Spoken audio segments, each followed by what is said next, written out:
नमस्ते, good evening. कैसे हैं आप सब लोग? Welcome to Career Application. Career Application पे आपका बहुत-बहुत स्वागत है भाई। क्लास 10 मिनट लेट स्टार्ट हुई है क्योंकि क्लास लगाने वाले बिजी थे भैया। वो कह रहे हैं टाइम पे 7 क्लास होती है, हम सारे टीचर्स की क्लासेस लगा रहे हैं और नए वाले सर्वर से कुछ वाला होता नहीं है, है ना? ओके?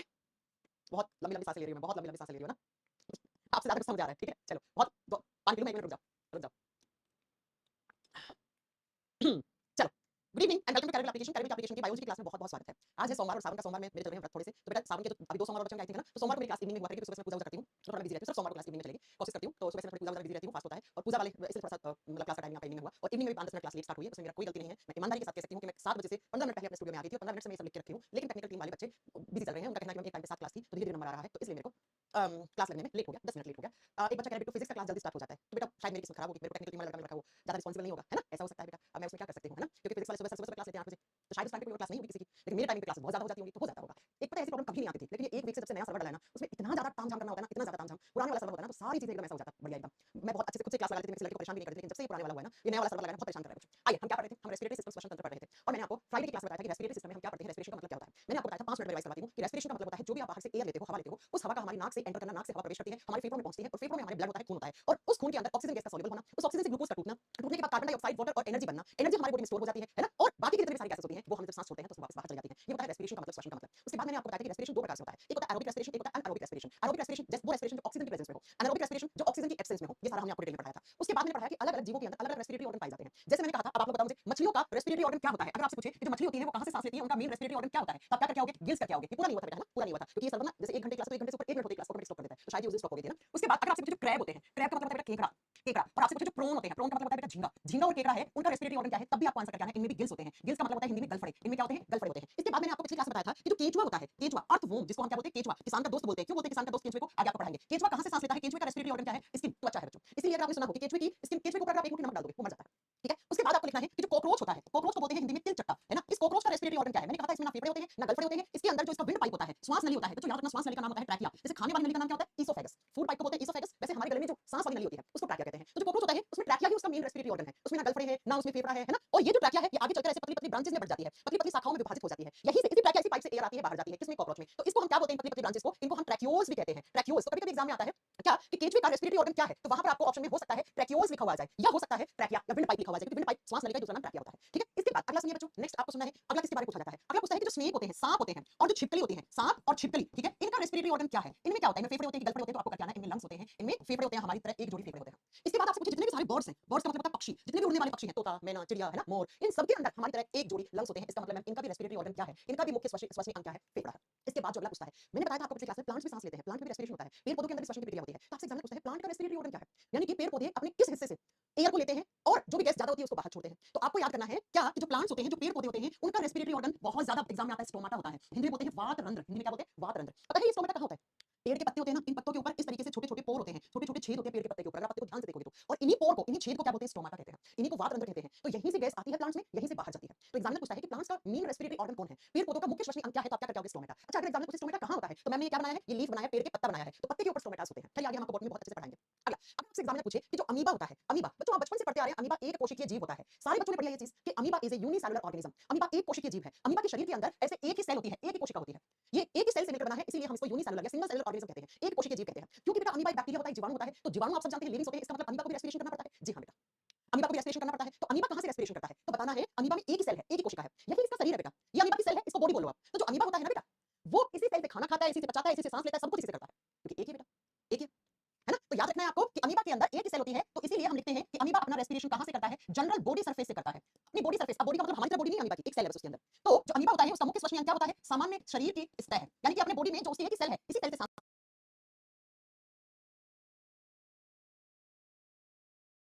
लेता है। तो बहुत बार एग्जाम में आता है कि अमीबा का रेस्पिरेटरी ऑर्गन क्या है? तब बॉडी सरफेस का क्या होगी? एक सेल है, वही आपका है। वो क्या है? आपका बॉडी है। और मैंने आपको पिछली क्लास में पढ़ाया था कि मेंढक जो है वो दोहरा जीवन जीता है, वो ड्यूल लाइफ क्यों जीता है? क्योंकि बेटा जो मेंढक होता है वो जब पानी में रहता है तो वो किससे सांस लेता है? अपनी स्किन से, अपनी त्वचा से। और मेंढक जब धरती पे होता है तो हमारी तरह वो अपने फेफड़ों से सांस लेता है। इसलिए मेंढक को बोलते हैं उभयचरी, एम्फिबियन, दोहरा जीवन जीने वाला, पानी और धरती में रहने वाला। ये मैं पिछली क्लास में पढ़ा चुकी हूँ। ठीक है? तो आपको इसके अलावा और लिख लो। अगर आपसे पूछे कि जो डॉल्फिन होती है, क्या होती है? डॉल्फिन। अब मैं जब भी डॉल्फिन बोलूंगी तो आपके दिमाग में आएगा डॉल्फिन तो एक मछली है। अरे नहीं भैया, डॉल्फिन मछली नहीं है।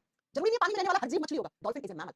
डॉल्फिन एक स्तनधारी होती है। डॉल्फिन में हमारी तरह लंग्स होते हैं बेटा, गलफड़े मत कराना। हमारी तरह क्या होते हैं? फेफड़े होते हैं, लंग्स होते हैं। अगर आपसे पूछे व्हेल, जो व्हेल होती है जैसे ब्लू व्हेल हो गया है ना, ब्लैक व्हेल हो गया, इनके अंदर भी क्या होते हैं? लंग्स होते हैं, एक जोड़ी फेफड़े पाए जाते हैं। अब हम इतने सारे क्यों याद करें हम, है ना?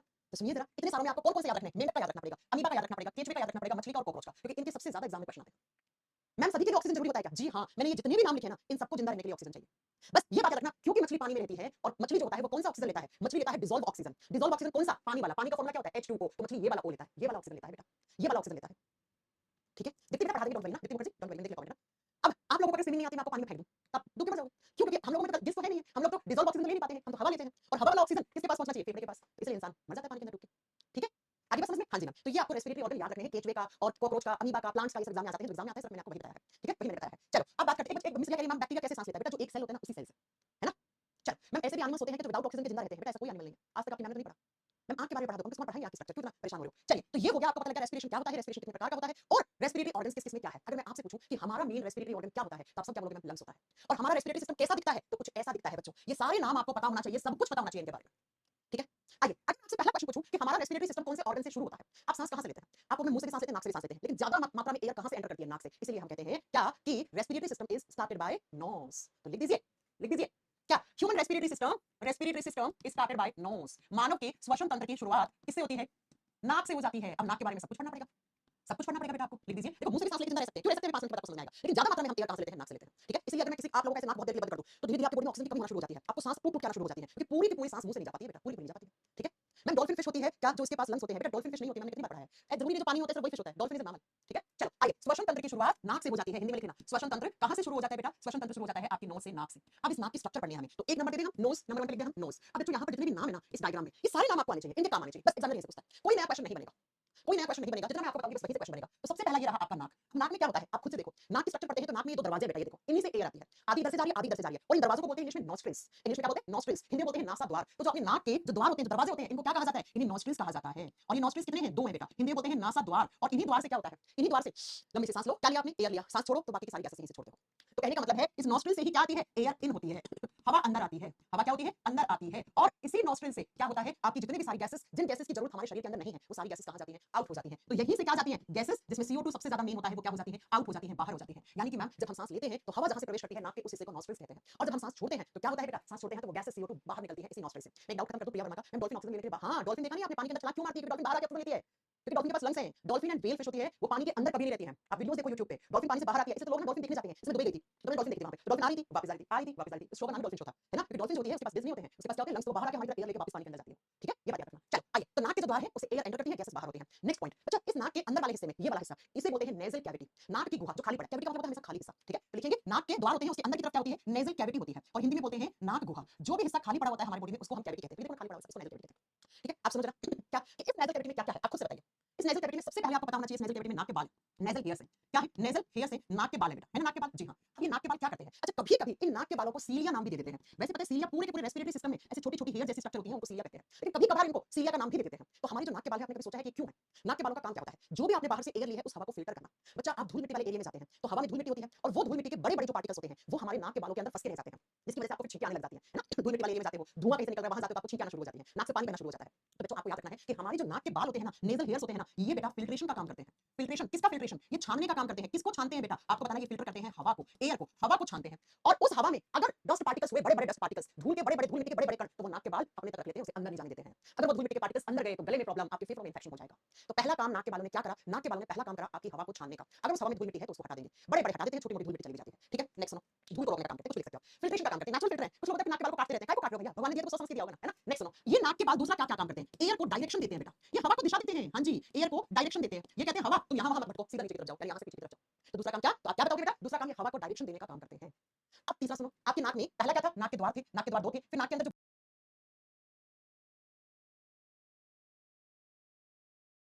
गुहा है नेजल कैविटी, उसमें नाक के बाल थे, नाक के बालों से आपने क्वेश्चन बन गया, बट जो आएगा वो आपने बता दिया। अब इसी नेजल कैविटी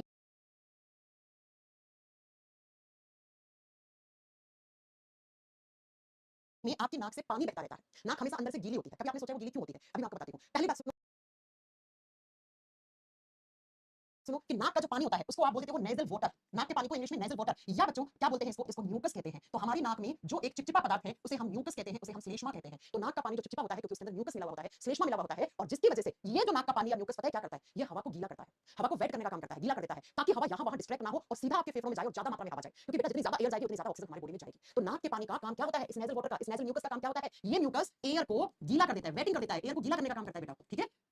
यानी कि हवा को गीला करता है, लिखना हिंदी में हवा को गीला करता है, जिससे हवा यहाँ बाहर ना जाए, भटके ना, और सीधे आपके फेफड़ों के अंदर ज्यादा मात्रा में हवा जाए। तो हमारी नाक की गुहा के अंदर दो चीजें होगी, नाक का पानी हो गया और नाक के बाल हो गए, ठीक है। अब क्या होता है बेटा, इसी नाक में अंदर की तरफ ये जो हिस्सा होता है ना, इस हिस्से के अंदर कुछ रिसेप्टर्स होते हैं। रिसेप्टर्स को बोलते हैं सूचक, जो किसी ना किसी चीज की सूचना देते हैं, ठीक है। और इन रिसेप्टर्स को बोलते हैं ऑल्फैक्टरी रिसेप्टर्स। तो हमारी नेजल कैविटी में तीसरे जो रिसेप्टर्स होते हैं उनको बोलते हैं ऑल्फैक्टरी रिसेप्टर्स। हिंदी में लिखो घ्राण क्षेत्र। क्या बोलते हैं इसको हिंदी में? रिसेप्टर्स, घ्राण क्षेत्र। और आपको पता है ये जो ऑल्फैक्टरी रिसेप्टर्स होते हैं इनका काम क्या होता है? इनका काम होता है बेटा क्या करना? स्मेल की पहचान करवाना। स्मेल का मतलब होता है गंधक, यानी कि हवा में अगर गुलाब के फूल के बगल में खड़े हो या गुलाब के फूलों के बगीचे में खड़े हो तो आपकी हवा में गुलाब के फूल की महक आएगी। अगर आप आम के बगीचे में खड़े हो तो आम की महक आएगी। नींबू के पेड़ के बगल में खड़े हो तो नींबू की महक आएगी, क्योंकि उस हवा में क्या घुल रही है? स्मेल घुल रही है नींबू की। और वो हवा जैसे ही नाक के हिस्से में आएगी तो इस हिस्से में होते हैं ऑल्फैक्टरी रिसेप्टर्स। ये रिसेप्टर्स सूचना देते हैं, ये इंफॉर्मेशन देते हैं किसकी? स्मेल की। ये गंधक की पहचान करवाते हैं बच्चों कि आप किसकी स्मेल ले रहे हो, कैसी स्मेल ले रहे हो। कचरे के डिब्बे के बगल से जाओगे तो नाक बंद करके जाओगे, ताकि आपको जो हवा कचरे के डिब्बे से आ रही है उस हवा में क्या होगी? गंदगी होगी, बदबू आएगी, तब कचरे के डिब्बे के पास से ऐसे निकल जाते हो नाक बंद करके। लेकिन अगर आपकी नाक खुली हुई होती है, कीचड़ के बगल से जाते हो, तो यहाँ जैसे वो हवा आती है कीचड़ वाली हवा, तो बेटा वो आपको बदबू का एहसास करवाती है। तो एग्जाम में सुनो कैसे क्वेश्चन आता है। एग्जाम में क्वेश्चन आता है गंधक की पहचान करवाने वाले रिसेप्टर्स का नाम क्या होता है? तो आपको बोला है ऑल्फैक्टरी रिसेप्टर्स, घ्राण क्षेत्र, घ्राण सूचक।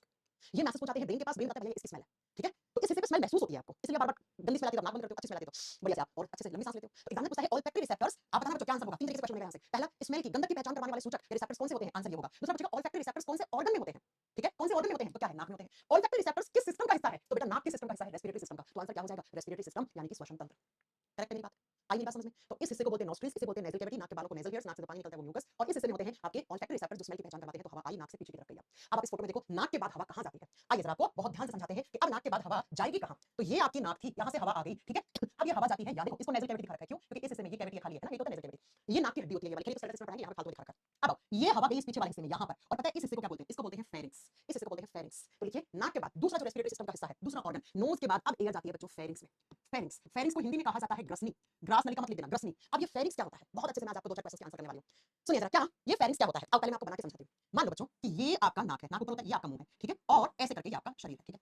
ये नाक है तो नाक से क्या आती है? एयर आती है। नाक से क्या आती है बच्चों? हमेशा हवा आती है। नाक से हवा तो आती होगी, है ना। और ये मुंह है, मुंह से आप क्या खाते हो? खाना खाते हो। और खाना कौन से पाइप में जाता है? आप खुद से बताओ। खाना जाता है हमेशा फूड पाइप में, यहाँ से आपकी फूड पाइप, ये भोजन वाली नली है। तो जो भी आपने मुंह से खाना खाया वो खाना ऐसे होता हुआ इस फूड पाइप में जाता है, ऐसे ऐसे, और फूड पाइप से आपके पेट में चला जाता है, राइट? ऐसे, है ना। ठीक है, आप सुनो जरा, है ना। अब सुनो नेक्स्ट पॉइंट पर कि ये जो हिस्सा होता है नाक, यहाँ से एयर आती है, हवा आती है। ये हवा आ रही है, ये कौन से पाइप में जाएगी? हवा जाएगी विंड पाइप में। ये वाला पाइप, इसको आप क्या बोलोगे? Wind pipe. विंड पाइप का मतलब होता है वायु नली का, हवा वाली नली, है ना। ये क्या है? हवा वाली नली। और ये कौन सा पाइप है? ये फूड पाइप है ना। फूड पाइप का मतलब होता है भोजन नली, है ना। तो यहाँ से खाना, यहाँ से हवा। तो बच्चों ये जो रास्ता है ना, ये वाला रास्ता देखो, यहाँ से लेकर यहाँ तक का, इसे कहा जाता है फेरिंक्स। इसे क्या कहा जाता है? फेरिंक्स कहा जाता है। Pharynx is the common passage for respiratory system and digestive system. ये वो हिस्सा है जहां खाने में हवा मिक्स होती है। हाँ देखो ना बच्चों, यहीं से हवा आ रही है और खाना खाए तो यहीं से खाना आएगा। और इस खाने के अंदर अगर ज्यादा हवा चली गई तो यही हवा ऐसे आपके फूड पाइप से पेट में जाएगी, और पेट से फिर आप खाना खाने के बाद डकार के रूप में वापस हवा निकलती है। जी हाँ, डकार आती है ना। डकार में क्या होता है? जो खाने के साथ हवा गई है वो हवा वापस बाहर आती है, ठीक है। तो इसके इसे कहते हैं, इस रास्ते को कहते हैं फेरिंक्स। तो ये कॉमन पैसेज होता है, कॉमन पाथ है, एक ही रास्ता है ये। किसके लिए? हवा और खाने के लिए। ये वही रास्ता है जहां पर खाने के अंदर हवा मिक्स होती है। और जब ये खाने के साथ हवा ज्यादा मात्रा में चली जाती है तो ये पेट और छोटी आंत के बीच का एक कपाट होता है, दरवाजा होता है, वो बंद रहता है। तो पेट में खाना 1.5-2 घंटे तक पड़ा रहता है, मतलब वैसे मैक्सिमम 3 से 4 घंटे पेट में खाना रहता है, इसलिए खाना खा के आपका पेट फूल जाता है। तो बेचारा पेट से खाना आगे नहीं जा पा रहा है, तो पेट में जो आपका क्या पहुंचा है? हवा, वो हवा डकार के रूप में बाहर निकाल देते हैं, ठीक है। तो फेरिंक्स में क्या लिखेंगे आप? बताओ जरा, फेरिंक्स समझना है क्या होता है? एग्जामिनर कैसे क्वेश्चन पूछता है? एग्जामिनर पूछता है कि उस ऑर्गन का नाम बताओ, रेस्पिरेटरी सिस्टम के उस ऑर्गन का उस अंग का नाम बताओ जिसमें हवा खाने के अंदर मिक्स होती है। या आपसे पूछेगा कि खाने वाले पाइप और विंड वाले पाइप से पहले जो रास्ता आता है कॉमन, उसको क्या बोलते हैं? हम उसको हम कहते हैं फेरिंक्स। अब बच्चों बताओ, खाना हम कहां पढ़ते हैं? खाना पढ़ते हैं हम डाइजेस्टिव सिस्टम में, पाचन तंत्र में। और हम एयर के बारे में कहां पढ़ते हैं? रेस्पिरेटरी सिस्टम में, श्वसन तंत्र में। तो ये रास्ता तो इन दोनों के लिए कॉमन हो गया है। तो इसमें आपको एक ही पॉइंट लिखना है और लिखिए it is the common passage, it is the common passage या पाथ लिख लो for digestive system and respiratory system, for digestive system and respiratory system. मैंने आरएस लिखा है, आरएस का मतलब रेस्पिरेटरी सिस्टम। यह पाचन तंत्र और श्वसन तंत्र के लिए, यह पाचन तंत्र और श्वसन तंत्र के लिए एक उभयनिष्ठ मार्ग है, एक उभयनिष्ठ मार्ग है, कॉमन पैसेज है बेटा ये दोनों के लिए। उभयनिष्ठ का मतलब होता है कॉमन, जो दोनों में कॉमन हो, मार्ग है, रास्ता है। क्या मेरी बात समझ में आ गई? हाँ जी मैम। तो सीक्वेंस याद रखना, सबसे पहले हवा कहां से आई? बताओ जरा। हवा आई मैम नाक से, नाक से कहां गई? फेरिंक्स में गई। अब देखो ये हवा कहां जाती है आगे। योगीराज बहुत ज्यादा धमका रहे हैं मुझे धमकाने से क्या होगा? योगीराज की प्रॉब्लम है, आप लोग ऐड करते समय बोले थे राकेश यादव सर पढ़ाई करेंगे, अब कोई और टीचर पढ़ा रहा है, मैं आप पे रिपोर्ट करूंगा। कर दो बेटा, कर दो, जेल चले जाएंगे, जेल में रोटी खाएंगे 2-4 दिन, क्या दिक्कत है? आजकल जेल में रोटी ज्यादा अच्छी प्योर मिल रही है, बाहर तो इतनी ज्यादा इम्प्योरिटीज मिल जाती है ना।